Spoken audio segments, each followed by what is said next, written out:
The year is 1470. High in the rugged mountains of Thessaly, the air is thin and cold. A single iron bell rings out across the valley. It is a sound that has echoed here every morning for 140 years, a heartbeat of stone and faith. But today, the bell tolls differently. It sounds heavy. It sounds like a goodbye. Inside the walls of St. Catherine's Convent, 23 women are kneeling. Their lips move in unison, whispering prayers they have known since childhood. But if you look closely at their hands, you will see they are trembling, not from the cold, but from the vibration in the ground beneath them. Outside, the horizon is bleeding. It is not the sunrise. It is a sea of red banners rising like a tide from the valley floor. The Ottoman Empire has arrived. They do not march like a disorganized horde. They flow like a river of steel and fire, erasing kingdoms, swallowing histories, and silencing gods. Sister Eleni, the abbess, stands at the heavy wooden gates. She clutches a silver crucifix so tightly her knuckles turn white. She is not a soldier. She has never held a weapon. But as she watches the dust cloud approach, she knows that the war has come to her doorstep. What she does not know, what none of them could possibly imagine, is that death would have been the easy way out. The Ottomans have brought something far worse than swords. They have brought silence. The first strike does not come with a warning shout. It comes with a thunderclap that splits the sky. A cannonball, fired from the valley below, screams through the crisp mountain air. It does not hit the walls. It strikes the bell tower. Boom! The iron bell, mid-swing, shatters. Shrapnel of bronze and stone rains down into the courtyard where the sisters grow herbs for the sick. The sound of the morning prayer is replaced by the apocalyptic shriek of twisting metal. The heartbeat of the valley stops forever. Panic, dust, the smell of sulfur choking the scent of incense. The younger nuns scream, covering their ears, curling into balls on the stone floor. But Eleni does not scream. She raises her crucifix high above the dust cloud and begins to sing. Kyrie eleison, Lord have mercy. Her voice is thin, shaking, but it cuts through the chaos. One by one, the others join her. 23 female voices rising against the roar of an empire. But empires do not stop for songs. By midday, the gates are breached, the wood splinters, and the soldiers pour in. Here is where the history books usually end, and the truth begins. You expect a massacre. You expect blood on the stones. But that is not what happens. The soldiers who enter the courtyard do not have their swords drawn. They are carrying ledgers, quills, ink pots. They move through the sacred space not like warriors, but like clerks inventorying a warehouse. To them, these women are not enemies. They are assets. They are numbers to be cataloged. A translator steps forward, a Greek man with dead eyes, standing beside the Ottoman commander, Hasan Pasha. Hasan is elegant, terrifyingly calm. He looks at the trembling women with a gaze that is almost bored. By order of Sultan Mehmed II, the translator reads, his voice flat, all subjects must submit, convert, and you will be protected. Refuse, and you accept the consequences. Sister Eleni steps forward. She speaks in perfect Greek, clear and sharp. Tell your Sultan we have already given our lives to a king. We have nothing left to surrender. Hasan Pasha does not get angry. He does not strike her. He simply smiles. It is a chilling, patient smile. He knows that martyrs inspire resistance. He doesn't want martyrs. He wants ghosts. He signals to his men. Lock the chapel, he says softly. Let us see if their God feeds them. Night falls. The women are locked inside their own sanctuary. No food, no water. Just the suffocating darkness and the sound of soldiers outside, laughing, eating, living. The psychological torture begins. It is a siege of the mind. On the second day, the doors creak open. A servant enters, placing a tray on the altar. Fresh bread, clean, cool water. The smell of the food wafts through the stagnant air, torturing their empty stomachs. The servant leaves without a word. The younger sisters, like 19-year-old Magdalena, stare at the bread with wild eyes. They are dehydrated, their lips cracked and bleeding. They look to Eleni. They want us to eat, Eleni whispers, her voice raspy. They want us to be grateful, to soften. She looks at the bread, then at the cross. We fast. They do not touch it. By the third day, the silence in the chapel is heavy, broken only by the sound of weeping. Sister Theodorus, the oldest among them, begins to hum, a psalm of endurance. Outside, Hassan Pasha listens. He is impressed, perhaps even frustrated. Faith, he once wrote, is like a candle. It burns brightest just before it dies. He decides it is time to blow it out. The doors open again. This time, it is not a servant. It is Hassan. "You have proven your point," he says, "but we leave at dawn. You can walk out of here as converts, or you can walk in chains to the coast. The road is long. The weak will not survive." Eleni looks at her sisters. They are broken, starving, terrified, but they stand up. "We will walk," she says. Hassan nods, closing his ledger. "Good. We leave at dawn." The last night in the convent is the hardest. They know they will never see these walls again. They know the bell will never ring again. But in the dark, Magdalena begins to whisper the words of the 23rd Psalm. "Though I walk through the valley of the shadow of death, the valley is waiting for them." They leave at dawn on the 4th day. 23 women, their hands bound with rough hemp rope, walking in a single file line out of the valley that has been their only world. There are no carts, no horses for them, only their feet, the dust, and the rising sun that promises no mercy. The soldiers ride alongside them on horseback, towering figures of steel and indifference. They do not crack whips, they do not shout. They simply ride at a steady, relentless pace, forcing the women to keep up or be trampled. The road to the coast is a scar cut through the landscape. It is rocky, uneven, and brutal. For women who have spent their lives kneeling on cool stone floors, the terrain is a weapon. Sandals wear thin, feet bleed, the dust coats their throats, turning every breath into a struggle. Hassan Pasha rides at the front, occasionally glancing back.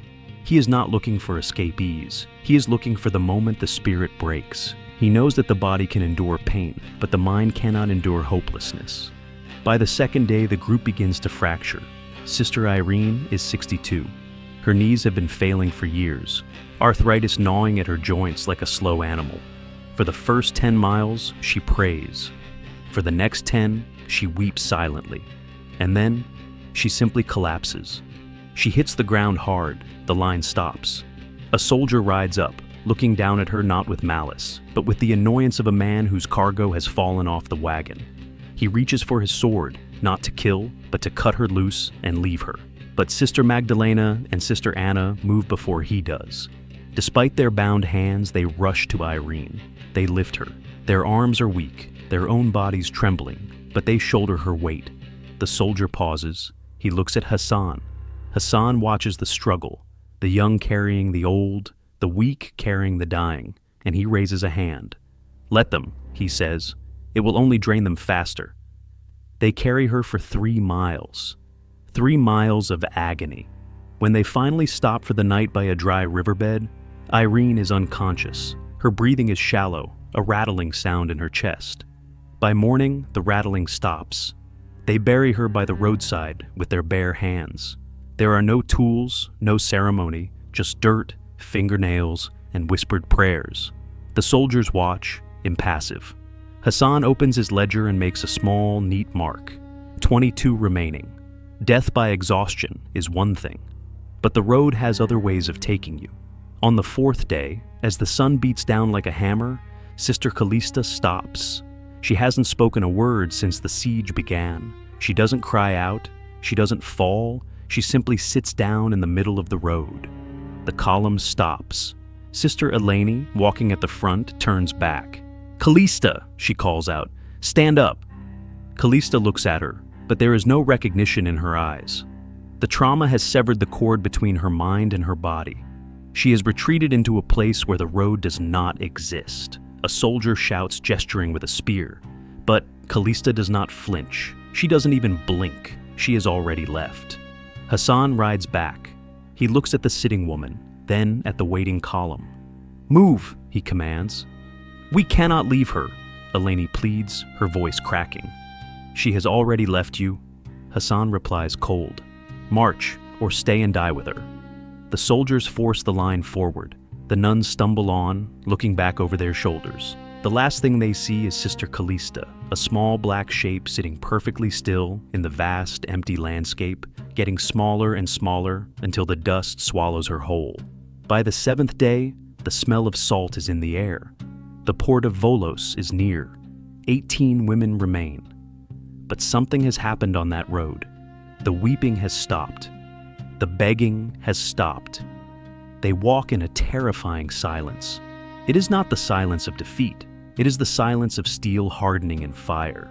Hassan Pasha sees this, and he does not like it. He realizes that suffering is not breaking them, it is purifying them. He needs to do something drastic. He needs to kill the symbol of their strength. He calls for Sister Eleni. She is taken to his tent that evening. The other sisters huddle outside, terrified. They expect screams. They wait for the sound of torture. But there is only silence. Hours pass. At dawn, the tent flap opens.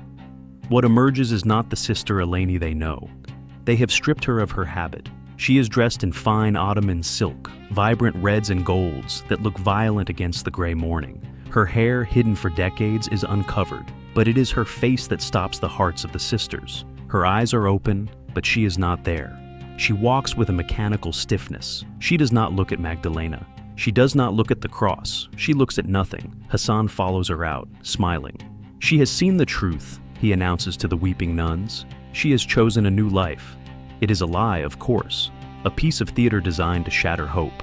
A Venetian merchant who witnessed the aftermath later wrote, "They took her body and dressed it in silk, but her soul they had left wandering in the dark. I heard her lips moving as she passed. She was still praying in Latin. She had not converted. She had shattered." Eleni walks with them to the ships, a ghost in royal clothes. The younger sisters weep when they see her, not because she is dead, but because she is gone. The older ones, like Theodorus, just pray harder. They understand the message. This is what awaits you. Forget who you are, or we will erase you while you are still alive. The port of Volos rises from the mist. The sea is gray and churning. Waiting at the docks is a galley, a massive warship with rows of benches and chains bolted to the wood. This is not a passenger ship. This is a prison that floats. The nuns are led onto the gangplank. The earth, the mountains, the road. Everything they knew is behind them. Ahead, there is only the vast, indifferent ocean and the capital of the empire that wants to consume them. Magdalena looks back one last time at the distant peaks of Thessaly. Then, the chains are locked around her wrists.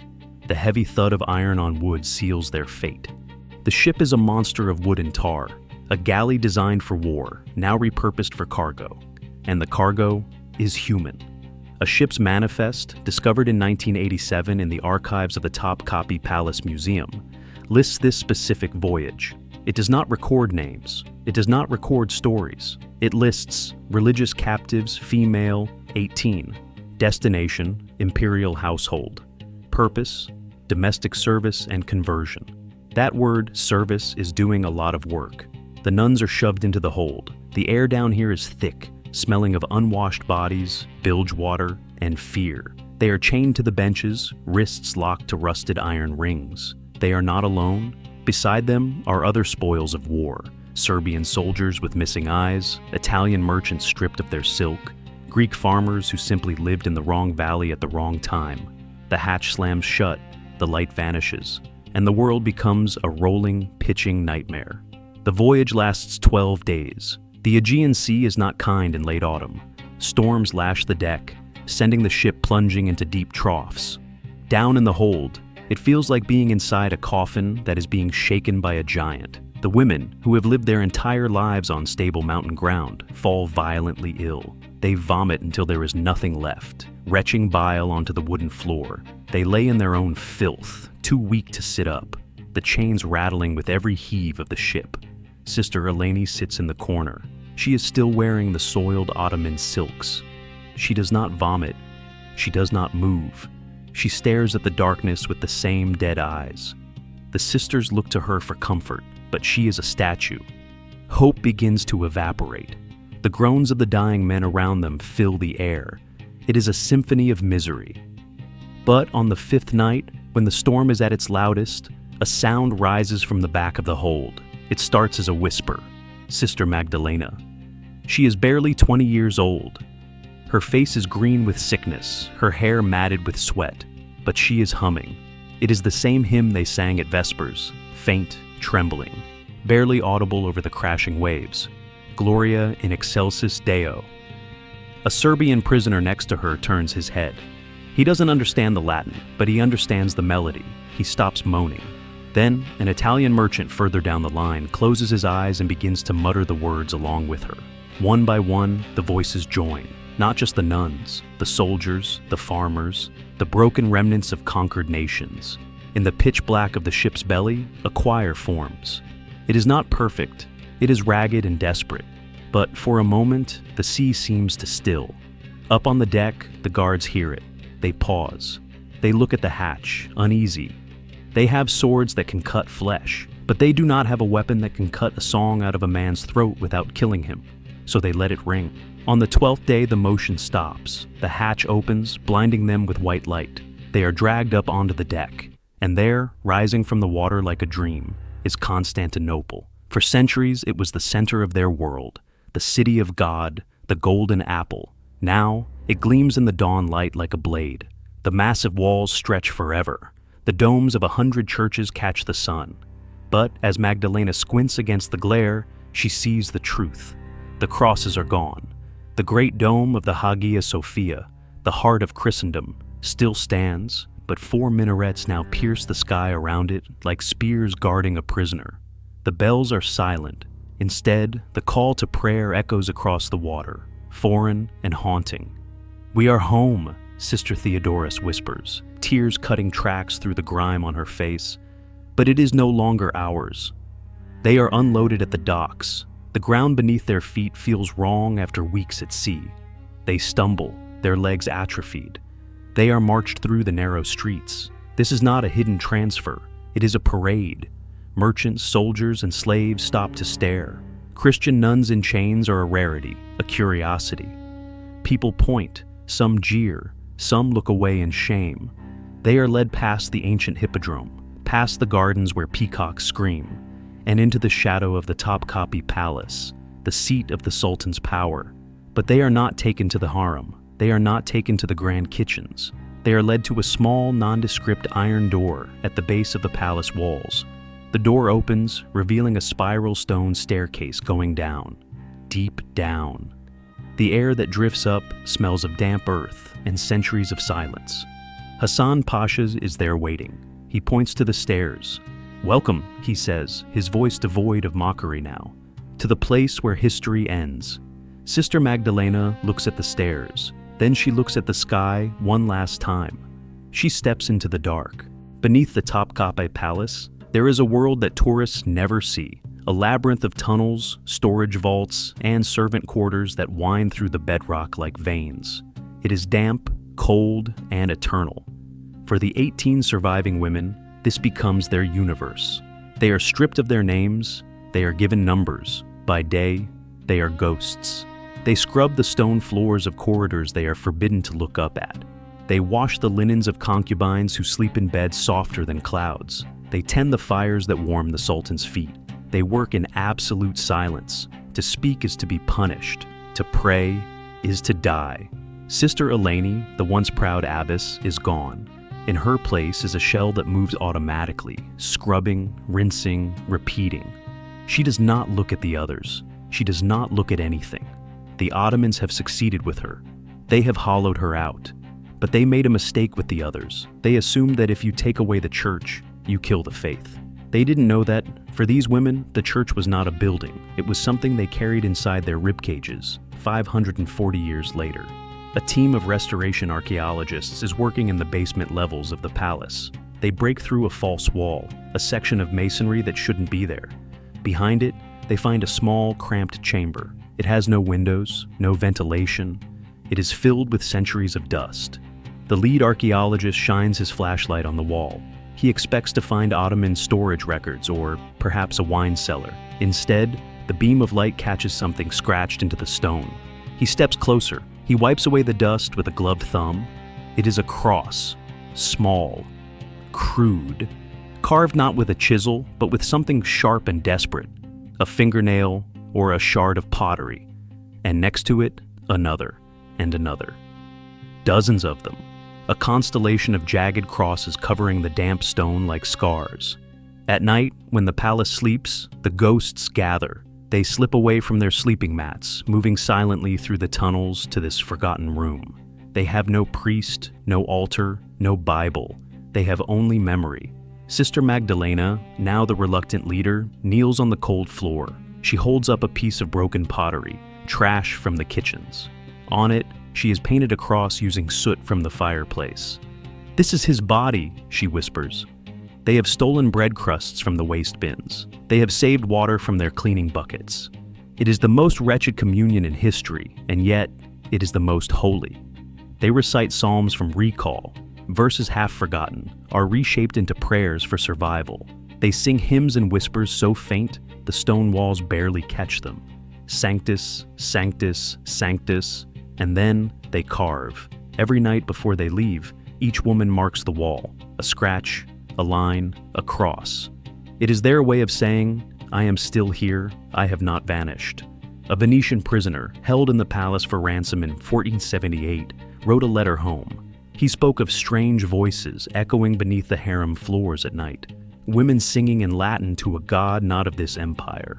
For centuries, historians dismissed it as a myth, a ghost story, but the walls don't lie. In 2011, the archaeologists found traces of wax on the floor of that secret room. Analysis showed it wasn't the tallow used in Ottoman candles. It was beeswax mixed with mountain herbs, the specific recipe used by Orthodox nuns to make altar candles. They had been making them right under the Sultan's nose for years.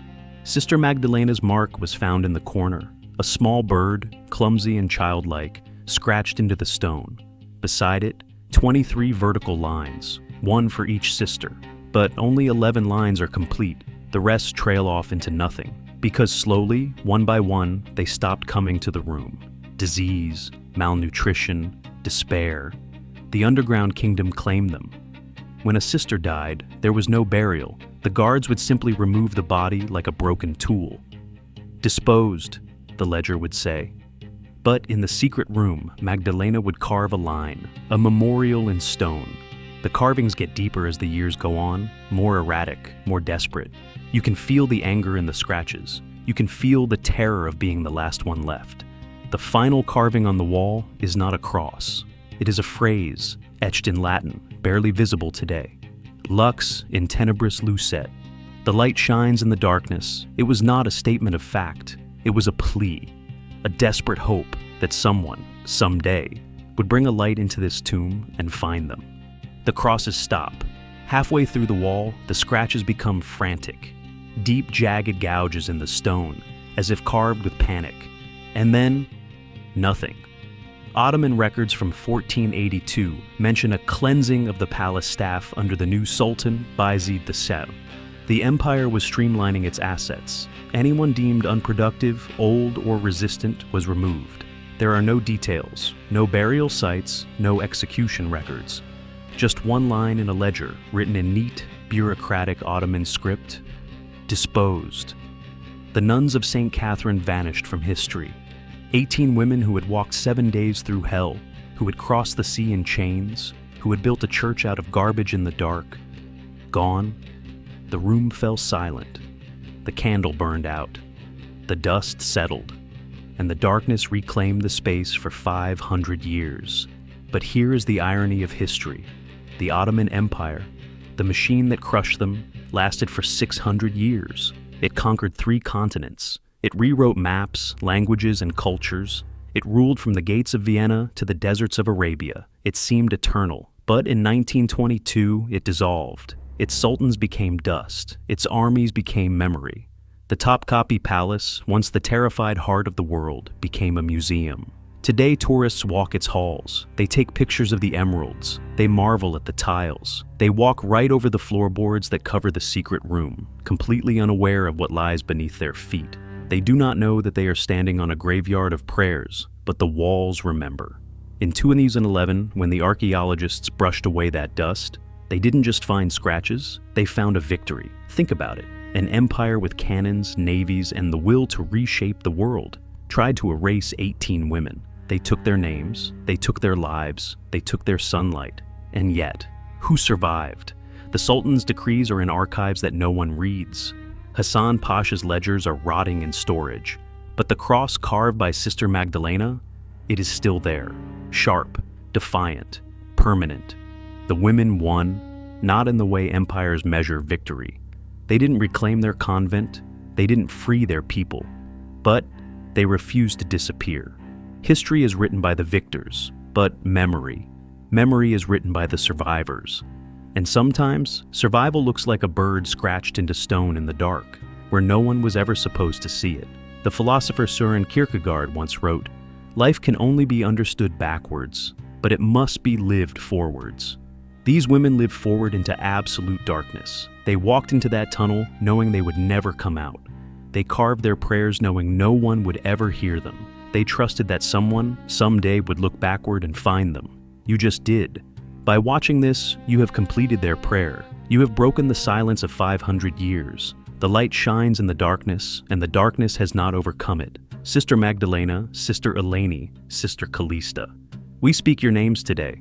If this story reminded you of the resilience of the human spirit, of the voices that refuse to be drowned out by power, then please subscribe to our channel, not for us, but for them. Help us pull more stories out of the archives and into the light, because as long as we remember them, they are never truly gone. Fade to black with the sound of a single bell ringing, the same bell from the beginning, restored and clear.